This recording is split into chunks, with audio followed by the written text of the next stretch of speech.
मला आयुष्यामध्ये सारखा सारखा हा प्रश्न पडत असतो की यार बाबासाहेब जर आयुष्यात आले नसते तर काय असतं. मांगवळ्यात कुठेतरी खितपत पडलो असतो. अत्यंत शूद्र जगणं जगत असतो.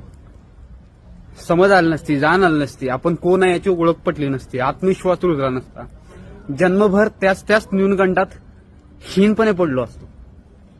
म्हणजे मला विचार नाही करवत की जर माझ्या आयुष्यात बाबासाहेब आले नसते, त्यांचं साहित्य माझ्या जीवनात आलं नसतं, तर मी काय असतो. हा प्रश्न मला भरपूर वेळा सतावतो. कदाचित केली असती कुठेतरी नोकरी, थोडेफार पैसे मिळाले असते, सगळं ठीक आहे, परंतु माझ्या नैतिक मुक्तीचं काय. मी गुलाम आहे याची जाणीव कशी झाली असते, आणि झाली तरी असते का. हे प्रश्न मला इतके सतावतात की दर साली ज्यावेळी बाबासाहेबांचा महापरिनिर्वाण दिवस येतो त्यावेळेस माझ्या मनामध्ये असा विचारांचा प्रचंड मोठ्या प्रमाणात गोंगाट सुरू असतो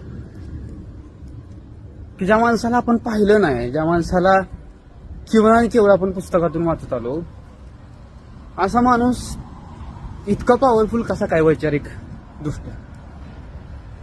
आणि ही पॉवर ही सगळ्या हीन दलितांना, शूद्रांना ऍक्सेसच होणार नाही याची व्यवस्था काळजी घेत असते. आणि अगदी माझ्याही बाबतीत तेच एका काळापर्यंत झालं की आंबेडकर तुमच्यापर्यंत पोहोचणारच नाही याची काळजी घेतली जाते. आणि म्हणून बाबासाहेबांना जर सगळ्यात मोठा ट्रायब्यूट कोणता द्यायचा असेल तर बाबासाहेब लोकांपर्यंत पोहोचवणं.